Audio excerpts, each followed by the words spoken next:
जब भी हम ये शब्द सुनते हैं ना, राजनीति या पॉलिटिक्स, तो अक्सर दिमाग में क्या आता है? वही सब दांव-पेंच, अपने फायदे के लिए जोड़-तोड़, हाँ, घोटाले, पार्टी बदलने वाले नेता, बड़े-बड़े खोखले वादे, है ना? बिल्कुल। और बहुत से लोग कहते भी हैं, अरे भैया हमें क्या लेना देना, हमें राजनीति में कोई दिलचस्पी नहीं है, या हम तो इन चक्करों से दूर ही रहते हैं। जी। हद तो ये है कि रोजमर्रा की जिंदगी में भी मान लीजिए कोई क्रिकेटर है, टीम में बने रहने के लिए तिकड़म लगा रहा है, या दफ्तर में कोई है जो बस बॉस की हाँ में हाँ मिलाता है, तो हम फौरन क्या कहते हैं कि वो पॉलिटिक्स कर रहा है। हाँ, ये शब्द इस्तेमाल होता है इस तरह से। तो आज हम इसी सोच को थोड़ा कुरेदेंगे। क्या राजनीति वाकई सिर्फ यही सब है, या इसका कोई गहरा मतलब भी है? और ये राजनीतिक सिद्धांत यानी पॉलिटिकल थ्योरी, ये क्या चीज है जिसे समझना आजकल मतलब जरूरी माना जाता है? हमारी ये जो आज की गहन पड़ताल है, वो राजनीति विज्ञान की एक परिचयात्मक किताब के कुछ हिस्सों पर आधारित है। बिल्कुल। और ये पड़ताल जरूरी भी है, क्योंकि राजनीति चाहे हम पसंद करें या न करें, हमारी जिंदगी का एक अहम हिस्सा तो है ही। हाँ, वो तो है। और इसका मकसद सिर्फ राजनीति की वो जो नकारात्मक छवि है उससे पर्दा हटाना नहीं है, बल्कि ये समझना है कि ये कितनी जटिल है, कितनी बहुस्तरीय है। अच्छा। साथ ही हम ये भी देखेंगे कि ये जो राजनीतिक सिद्धांत है वो कैसे हमें स्वतंत्रता, समानता, न्याय, ये जो बड़े और जरूरी विचार है ना जी, उन्हें समझने में मदद करता है। और ये सिर्फ किताबी बातें नहीं है, ये हमारी रोजमर्रा की जिंदगी, हमारे समाज की बुनियाद है। और इन्हें समझना मुझे लगता है सिर्फ नेताओं या जानकारों के लिए नहीं, हर नागरिक के लिए मायने रखता है। ते होंगे। पर दूसरी तरफ आम लोगों के लिए ये अक्सर वही तिकड़मबाजी, अपनी महत्वाकांक्षाएं पूरी करने का जरिया, या जैसा हमने शुरू में कहा, घोटाले, दलबदल। हाँ, नकारात्मक छवि। ये नकारात्मक छवि इतनी मजबूत क्यों हो गई है? शायद इसलिए कि हम अक्सर नेताओं को वादे तोड़ते देखते हैं, जोड़-तोड़ करते देखते हैं, कभी-कभी तो हिंसा का सहारा लेते हुए भी देखते हैं। ये सच है। नकारात्मक पहलू ज्यादा उभर कर सामने आते हैं, ये बात तो है। लेकिन हमें ये नहीं भूलना चाहिए कि इन सब के बावजूद राजनीति किसी भी समाज के लिए अनिवार्य है। इसके बिना समाज चल ही नहीं सकता। अनिवार्य है? हाँ, अनिवार्य। मुझे महात्मा गांधी की वो बात याद आती है। उन्होंने कहा था, राजनीति ने हमें सांप की कुंडली की तरह जकड़ रखा है और इससे जूझने के सिवाय कोई अन्य रास्ता नहीं है। सांप की कुंडली की तरह? हाँ, मतलब आप इससे बच नहीं सकते, आपको इससे निपटना ही होगा, जूझना ही होगा। दिलचस्प बात है ये। सांप की कुंडली, यानी ये हमारे चारों तरफ है, माने या ना माने। लेकिन ये इतनी जरूरी क्यों है? समाज इसके बिना चल क्यों नहीं सकता? जरा सोचिए, एक समाज में कितने अलग अलग तरह के लोग होते हैं। उनकी जरूरतें अलग, उनके हित अलग, उनकी इच्छाएं अलग, है ना? हाँ, बिल्कुल। अब इन सब के बीच तालमेल कैसे बिठाया जाए? सबके लिए नियम कैसे बने? अगर कोई झगड़ा हो जाए, कोई विवाद हो, तो उसे कैसे सुलझाया जाए? किन सबके लिए कोई न कोई व्यवस्था तो चाहिए ना? चाहिए तो। परिवार है, कबीले हैं, आर्थिक संस्थाएं हैं, ये सब अपनी अपनी जगह भूमिका निभाते हैं। लेकिन बड़े पैमाने पर पूरे समाज को एक दिशा देने के लिए, सामूहिक फैसले लेने के लिए और फिर उन्हें लागू करने के लिए सरकारों की जरूरत पड़ती है। अच्छा। और सरकारें कैसे बनती हैं, क्या करती हैं, कैसे फैसले लेती हैं, ये सब राजनीति का ही तो हिस्सा है। ये वो पूरी प्रक्रिया है जिसके जरिए एक समाज अपने लिए सामूहिक नियम और नीतियां तय करता है। लेकिन क्या ये सिर्फ सरकार के कामकाज तक ही सीमित है? मतलब राजनीति क्या बस वही है जो सरकार करती है? मुझे लगता है इसका दायरा शायद इससे बड़ा है। बिल्कुल बड़ा है। सरकार जो नीतियां बनाती है, चाहे वो अर्थव्यवस्था से जुड़ी हो, विदेश नीति हो या शिक्षा नीति, उनका सीधा असर तो हम सब पे पड़ता है, हमारी रोजमर्रा की जिंदगी पर। हाँ, एकदम। बिल्कुल। जैसे अगर सरकार शिक्षा पर ध्यान दे, अच्छी नीतियां बनाए, तो हो सकता है हमारे बच्चों को बेहतर स्कूल मिले, युवाओं को रोजगार के ज्यादा अवसर मिले। जी। लेकिन अगर सरकार ठीक से काम नहीं करती या मान लीजिए भ्रष्टाचार में डूबी है, तो इसका खामियाजा भी तो आम लोगों को ही भुगतना पड़ता है ना? हाँ, बिल्कुल भुगतना पड़ता है। सोचिए, किसी इलाके में अगर तनाव फैलता है और सरकार उसे रोकने की बजाय मान लीजिए बढ़ावा देती है, तो क्या होता है? बाजार बंद, स्कूल बंद। हाँ, जरूरी चीजें मिलनी बंद हो जाती हैं। बिल्कुल। बीमार लोग अस्पताल नहीं पहुंच पाते, बच्चों की पढ़ाई का कितना नुकसान होता है। हो सकता है उन्हें अलग से ट्यूशन लेना पड़े, और उसकी फीस भरना हर किसी के बस में तो नहीं होता। सही बात है। यानी सरकार के फैसलों का असर हमारी जेब से लेकर हमारी सुरक्षा तक हर चीज पर पड़ता है। एकदम सही कहा आपने।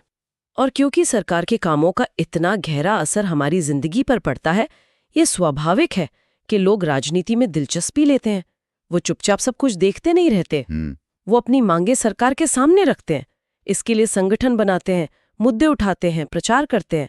जब लोग सरकार की किसी नीति से सहमत नहीं होते तो वे उसका विरोध करते हैं, प्रदर्शन करते हैं। हाँ, धरने पर बैठते हैं ताकि सरकार उनकी बात सुने, नीतियां बदलें, कानून बदलें।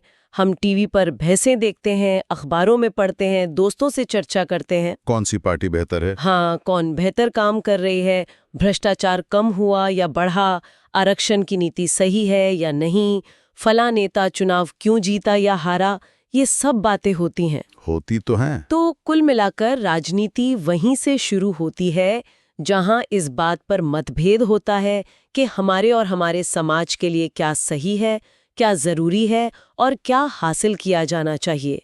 ये उन सारी प्रक्रियाओं, बहसों, संघर्षों और समझौतों का नाम है जिनके जरिए हम एक समाज के तौर पर सामूहिक फैसले लेते हैं। इसमें सरकार का कामकाज भी शामिल है और लोगों का वो संघर्ष भी जो उन फैसलों को प्रभावित करने की कोशिश करता है। ठीक है, तो ये बात तो साफ हुई कि राजनीति सिर्फ नेताओं का खेल नहीं है। ये समाज की एक बुनियादी जरूरत है, एक प्रक्रिया है जिससे हम सब किसी न किसी तरह जुड़े हैं। जी। अब आते हैं दूसरे हिस्से पर, राजनैतिक सिद्धांत या पॉलिटिकल थ्योरी। ये शब्द सुनने में थोड़ा अकादमिक सा लगता है, भारी भरकम। हाँ, लगता तो है थोड़ा। दरअसल जब हम राजनीतिक सिद्धांत की बात करते हैं तो हम उन विचारों और सिद्धांतों की बात कर रहे होते हैं जो हमारे राजनीतिक जीवन, हमारे समाज और सरकार को समझने का आधार बनते हैं। अच्छा। जैसे स्वतंत्रता, समानता, न्याय, लोकतंत्र, धर्मनिरपेक्षता। ये सिर्फ शब्द नहीं हैं, ये वो मूल्य हैं जिनकी बुनियाद पर आधुनिक समाज टिके हैं, हमारे संविधान टिके हैं, चाहे वो भारत का संविधान हो या अमेरिका का। और ये विचार कहीं आसमान से नहीं टपके हैं। कौटिल्य, अरस्तु जैसे प्राचीन विचारकों से लेकर आधुनिक दौर में Rousseau, marks, Mahatma Gandhi, doctor B.R. Ambedkar, इन जैसे चिंतकों ने इन पर सदियों तक गहरा विचार विमर्श किया है, बहसें की हैं और इन्हें तराशा है। बिल्कुल। राजनैतिक सिद्धांत असल में कई तरह के काम करता है। एक तो ये उन बुनियादी सवालों की पड़ताल करता है जिनके जवाब ढूंढे बिना हम समाज और सरकार को शायद ठीक से समझ ही नहीं सकते। जैसे समाज को संगठित करने का सबसे अच्छा तरीका क्या है, हमें सरकार की जरूरत ही क्यों है, सबसे अच्छी सरकार कैसी होती है, क्या कानून हमारी आज़ादी को कम करता है या बढ़ाता है, एक देश का अपने नागरिकों के प्रति क्या कर्तव्य है और हम नागरिकों का एक दूसरे के प्रति क्या दायित्व है। ये सब बड़े सवाल हैं। हाँ, ये तो वाकई बुनियादी सवाल है। दूसरा काम, ये जो अवधारणाएं हैं, स्वतंत्रता, समानता, न्याय, इनके अलग अलग मतलब क्या है, इनका असली महत्व क्या है, इसे स्पष्ट करता है। ये सिर्फ परिभाषाएं नहीं बताता, बल्कि उनके पीछे जो तर्क हैं, जो मूल्य छपे हैं, उन्हें उजागर करता है। अच्छा। तीसरा, ये अलग अलग राजनीतिक विचारकों के तर्कों की बारीकी से जांच करता है। जैसे प्लेटो और अरस्तु ने राजतंत्र बनाम लोकतंत्र पर क्या कहा, रूसो ने स्वतंत्रता को मनुष्य का जन्मसिद्ध अधिकार क्यों माना, मार्क्स ने समानता पर इतना जोर क्यों दिया, गांधी के स्वराज का असल मतलब क्या था, अंबेडकर ने दलितों के लिए विशेष सुरक्षा उपायों की वकालत क्यों की। इन सब के तर्कों को समझना राजनीतिक सिद्धांत का काम है। और बात यहीं खत्म नहीं होती। राजनीतिक सिद्धांत ये भी देखता है कि ये बड़े बड़े विचार और मूल्य जैसे स्वतंत्रता या समानता हमारी रोजमर्रा की जिंदगी में, हमारे आसपास की संस्थाओं में, जैसे स्कूल, दुकान, बस, ट्रेन या सरकारी दफ्तरों में कितने लागू हो पाते हैं। क्या वहां सचमुच समानता है, यानी जमीनी हकीकत क्या है? बिल्कुल। और आखिर में ये मौजूदा परिभाषाओं, कानूनों और संस्थाओं जैसे सरकार, नौकरशाही, चुनाव प्रणाली, इनका मूल्यांकन करता है और सोचता है कि क्या इन्हें और बेहतर और ज्यादा लोकतांत्रिक बनाया जा सकता है। अच्छा। इसका असली लक्ष्य है नागरिकों को राजनीतिक मुद्दों पर तर्कसंगत ढंग से सोचने और जो कुछ दुनिया में घट रहा है उसे सही परिप्रेक्ष्य में समझने के काबिल बनाना। ये वाकई दिलचस्प है। आपने कहा कि राजनीतिक सिद्धांत स्वतंत्रता, समानता जैसी अवधारणाओं के मतलब साफ करता है, लेकिन क्या इनका कोई एक निश्चित मतलब होता है जैसे गणित में होता है? त्रिभुज के 3 कोण होते हैं, ये परिभाषा तो हर जगह एक ही है। क्या राजनीति में भी समानता या स्वतंत्रता का कोई एक तयशुदा मतलब है? ये बहुत ही जरूरी सवाल पूछा आपने। नहीं, गणित की तरह राजनीतिक अवधारणाओं का कोई एक अटल मतलब नहीं होता। नहीं होता। नहीं, समानता, स्वतंत्रता, न्याय, इन शब्दों की कई अलग अलग व्याख्याएं, अलग अलग परिभाषाएं मिलती हैं। ऐसा इसलिए है क्योंकि ये शब्द किसी बेजान चीज के बारे में नहीं है, जैसे त्रिभुज या मेज। ये इंसानों के आपसी रिश्तों के बारे में है, उनके अधिकारों, उनकी जिम्मेदारियों के बारे में। और इन रिश्तों और मूल्यों को लेकर लोगों की अपनी अपनी समझ होती है, अपनी अपनी राय होती है, जो उनके अनुभव, उनके परिस्थितियों से प्रभावित होती है। इसीलिए इन अलग अलग नज़रियों को समझना और उनमें तालमेल बिठाना ये राजनीतिक सिद्धांत के लिए एक बड़ी चुनौती है। अच्छा, तो मतलब एक ही शब्द के कई मायने हो सकते हैं संदर्भ के हिसाब से। बिल्कुल। चलिए समानता के उदाहरण से इसे समझते हैं। हाँ, बताइए। हम सब ने अनुभव किया होगा जब हम किसी सरकारी दफ्तर या दुकान पर लाइन में लगे हों और कोई पीछे से आकर लाइन तोड़कर आगे बढ़ जाए, तो हमें गुस्सा आता है। हाँ, आता है। हम चाहते हैं कि सबके साथ एक जैसा व्यवहार हो, सबको बराबर मौका मिले। ये समानता की एक सीधी सादी समझ है, अवसर की समानता। ठीक है। लेकिन फिर हम ये भी देखते हैं कि बुजुर्गों या विकलांगों के लिए अलग काउंटर बने होते हैं, या बसों में उनके लिए सीटें आरक्षित होती हैं। क्या ये असमानता है? नहीं, ये तो ठीक लगता है, जरूरी है। ज्यादातर लोग इसे सही मानते हैं क्योंकि ये लोग खास जरूरतों वाले हैं। तो यहाँ समानता का मतलब बदल गया। अब ये जरूरत के हिसाब से विशेष व्यवहार करने को भी सही ठहरा रहा है। बात तो सही है। अब एक कदम और आगे बढ़ते हैं। हाँ। सोचिए उन गरीब लोगों के बारे में जो अच्छी दुकान या अच्छे डॉक्टर के पास इसलिए नहीं जा पाते क्योंकि उनके पास पैसे नहीं है। हाँ। या उन बच्चों के बारे में जो स्कूल इसलिए नहीं जा पाते क्योंकि उन्हें अपना पेट भरने के लिए काम करना पड़ता है। या उन लड़कियों के बारे में जिन्हें स्कूल इसलिए छोड़ना पड़ता है क्योंकि घर पर छोटे भाई बहनों की देखभाल करनी है। हाँ, ये भी एक बड़ी समस्या है। यहाँ सिर्फ बराबर मौका दे देना या स्कूल खोल देना ही काफी नहीं है। हमें लगता है कि ये स्थिति अनुचित है। समाज में कुछ ऐसी व्यवस्था होनी चाहिए, कुछ ऐसी निष्पक्षता होनी चाहिए जिससे लोग सिर्फ अपनी गरीबी या पारिवारिक मजबूरी की वजह से पीछे न रह जाएं। मतलब यहाँ अवसर की समानता काफी नहीं है। बिल्कुल नहीं। तो आप देख रहे हैं समानता का मतलब कितना बदलता रहता है। कभी ये समान अवसर है, कभी विशेष व्यवहार है, और कभी ये संसाधनों के उचित बंटवारे की मांग करता है, जैसे स्कूलों में दोपहर का भोजन, मिड डे मील योजना। हाँ, ताकि बच्चे स्कूल आ सकें, ताकि कम से कम बच्चे भूखे पेट स्कूल ना आए और पढ़ाई कर सकें। इन सब चीज़ों को लागू करने के लिए, ये तय करने के लिए कि कब कौन सा सिद्धांत लागू होगा, हमें किसी न किसी एजेंसी जैसे सरकार की ज़रूरत पड़ती है। राजनीतिक सिद्धांत हमें इन्हीं जटिलताओं को समझने में मदद करता है ताकि हम शिक्षा, रोजगार, स्वास्थ्य जैसी नीतियाँ बनाते समय इन अलग अलग पहलुओं का ध्यान रख सकें। हाँ, ये बात तो समझ में आती है कि ये अवधारणाएं कितनी पेचीदा हैं और हमारे जीवन से कितनी गहराई से जुड़ी हैं। ये सिर्फ किताबी बातें नहीं हैं। बिल्कुल नहीं। लेकिन फिर एक सवाल मन में आता है, क्या भारत जैसे देश में जहां हमें आज़ादी मिल चुकी है, अपना संविधान है, वोट देने का अधिकार है, क्या यहाँ अब भी स्वतंत्रता और लोकतंत्र जैसे मुद्दों पर इतनी चर्चा करने की जरूरत है? क्या ये चीजें हमने हासिल नहीं कर ली हैं? ये सवाल भी बहुत जायज है और अक्सर पूछा जाता है। ऊपरी तौर पर देखें तो लगता है कि हाँ, हमें राजनीतिक अधिकार मिल गए हैं, हम वोट दे सकते हैं, अपनी बात कह सकते हैं।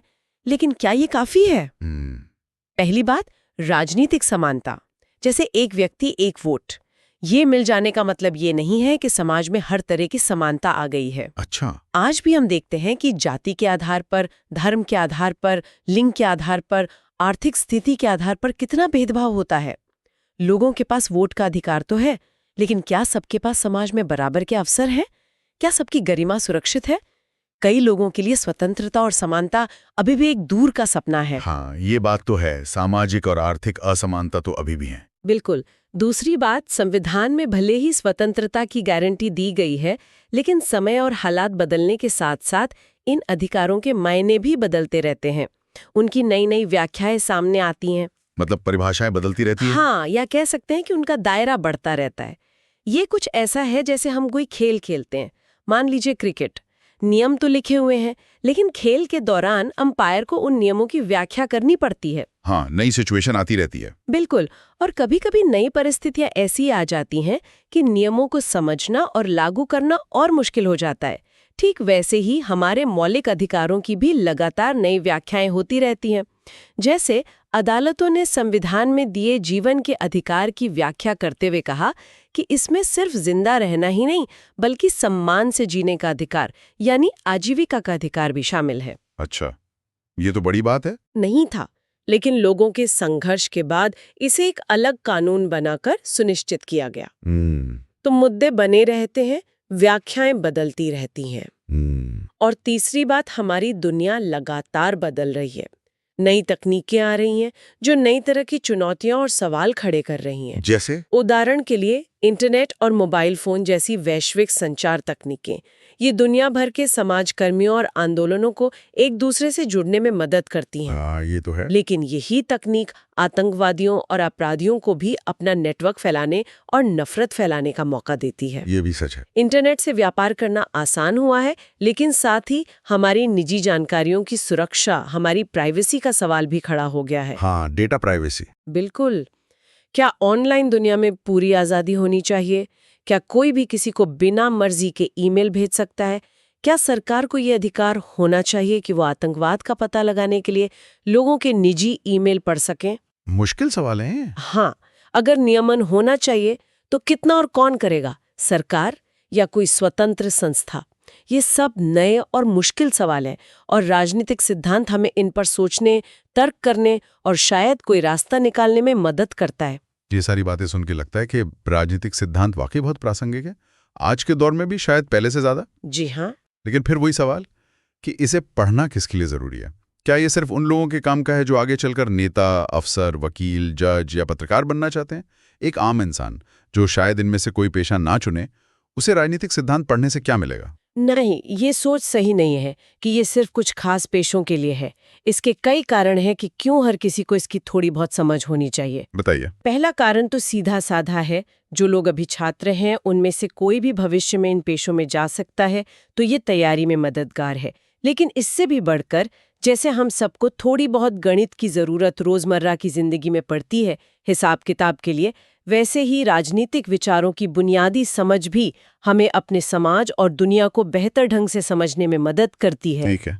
दूसरा, हम सब नागरिक हैं या बनने वाले हैं। हमें वोट देना है, अपने प्रतिनिधि चुनने हैं, समाज के मसलों पर अपनी राय बनानी है। हाँ, जिम्मेदार नागरिक बनना है। बिल्कुल। एक जिम्मेदार और जागरूक नागरिक बनने के लिए ये जानना जरूरी है कि हमारे समाज को कौन से विचार, कौन सी संस्थाएं चला रही हैं। अगर हमें किसी मुद्दे पर अपनी बात रखनी है, चाहे वो मोहल्ले की कोई समस्या हो या देश का कोई बड़ा सवाल, या आजकल जैसे लोग ऑनलाइन अपनी राय देते हैं, हाँ, सोशल मीडिया पे, तो अगर हमारे पास तर्क होंगे, समझ होगी, तो हम अपनी बात ज्यादा प्रभावी ढंग से रख पाएंगे। इसकी तुलना आप संगीत से कर सकती हैं। जैसे एक जानकार और समझदार श्रोता किसी संगीतकार को बेहतर गाने के लिए प्रेरित करता है, अच्छा उदाहरण है, वैसे ही जागरूक और शिक्षित नागरिक राजनेताओं को ज्यादा जवाबदेह बनाते हैं। सही बात। और तीसरा कारण? तीसरा कारण हमारे निजी जीवन से जुड़ा है। स्वतंत्रता, समानता, न्याय, ये सिर्फ बड़े बड़े शब्द नहीं है। हम अपनी रोजमर्रा की जिंदगी में, अपने परिवार में, स्कूल में, कॉलेज में, दफ्तर में, कहीं न कहीं किसी न किसी तरह के भेदभाव, अन्याय या अधिकारों के हनन का अनुभव करते हैं। हाँ, करते तो हैं। और कई बार जाने अनजाने हम खुद भी दूसरों के प्रति पूर्वाग्रह रखते हैं, शायद उनकी जाति, धर्म, लिंग या आर्थिक स्थिति के कारण। जब हमें लगता है कि हमारे साथ कुछ गलत हो रहा है तो हम उसे बदलना चाहते हैं। राजनीतिक सिद्धांत हमें अपने अंदर झांकने, अपने ही विचारों और भावनाओं की पड़ताल करने, अपने पूर्वाग्रहों पर सवाल उठाने और शायद थोड़ा और सहिष्णु, थोड़ा और उदार बनने में मदद करता है। अपने आप को समझने में भी मदद करता है, मतलब। हाँ, एक तरह से। और चौथा कारण है तर्क करने और संवाद करने की क्षमता का विकास। तर्क करना। हाँ, आज के दौर में जब चारों तरफ से सूचनाओं की बमबारी हो रही है, तो ये बहुत जरूरी है कि हम किसी भी बात को यूं ही न मान लें, बल्कि उस पर सोच विचार करें, तर्क करें। जब हम किसी बहस में हिस्सा लेते हैं तो हमें अपनी बात को सही साबित करने के लिए दलीलें देनी पड़ती हैं। जी। अधिकार जैसे विषयों पर व्यवस्थित ढंग से सोचना सिखाता है। ये हमें सिखाता है कि कैसे अपने विचारों को स्पष्ट और तर्कपूर्ण तरीके से पेश किया जाए ताकि हम सार्वजनिक हित के मुद्दों पर सार्थक बहस कर सकें। ये जो तर्क करने और अपनी बात सही ढंग से कहने का हुनर है, यह आज की दुनिया में बेहद कीमती है। हाँ, ये तो बहुत जरूरी स्किल है। और तर्क के इसी महत्व को उजागर करने का एक शानदार उदाहरण हमें प्राचीन यूनान के दार्शनिक सुकरात के जीवन से मिलता है। सुकरात? हाँ, उनके शिष्य प्लेटो ने अपनी प्रसिद्ध किताब द रिपब्लिक में सुकरात के संवादों का वर्णन किया है। सुकरात उस समय एथेंस में समाज, धर्म और राजनीति के बारे में जो मान्यताएं प्रचलित थीं, उन पर लगातार सवाल उठाते थे और लोगों को सोचने पर मजबूर करते थे। अच्छा। द रिपब्लिक में सुकरात और सेफलिस नाम के एक बुजुर्ग के बीच न्याय को लेकर एक दिलचस्प बातचीत है। सेफलिस का मानना है कि न्याय का सीधा सा मतलब है सच बोलना और अपना कर्ज चुका देना। सुनने में तो ठीक लगता है। हाँ, पर सुकरात उनसे सवाल करते हैं, क्या हमेशा ऐसा करना ही न्याय है? मान लीजिए आपका कोई दोस्त आपको होशो हवास में अपने हथियार सौंप जाए और फिर कुछ समय बाद पागलों जैसी हालत में वो हथियार वापस मांगने आए। क्या तब भी सच बोलना और उसका कर्ज यानी हथियार लौटा देना न्याय होगा? मुश्किल सवाल है। नहीं, शायद नहीं। बात आगे बढ़ती है और इस विचार पर आती है कि शायद न्याय का मतलब है दोस्तों के साथ भलाई करना और दुश्मनों के साथ बुराई। लेकिन सुकरात तर्क के जरिए ये साबित करते हैं कि किसी को भी नुकसान पहुंचाना, चाहे वो दुश्मन ही क्यों ना हो, न्याय नहीं हो सकता, क्योंकि न्याय का काम तो भलाई करना है, बुराई करना नहीं। वाह। सुकरात के इस तरीके की सबसे खास बात ये थी कि वो किसी भी दावे को यूं ही स्वीकार नहीं करते थे, बल्कि तर्क और सवालों के जरिए उसकी कमजोरियों और उसमें छिपे विरोधाभासों को उजागर कर देते थे। बहस के अंत तक अक्सर उनके विरोधी भी ये मानने पर मजबूर हो जाते थे कि उनके अपने विचार उतने ठोस नहीं थे जितना वो समझ रहे थे। ये तर्क की शक्ति थी। तो आज हमने अपनी चर्चा की शुरुआत राजनीति की उस आम नकारात्मक छवि से की थी जिसे हम अक्सर देखते सुनते हैं। लेकिन हमने समझा कि राजनीति इससे कहीं ज्यादा गहरी और अनिवार्य चीज है जो हमारे समाज और हमारी जिंदगी को आकार देती है। जी।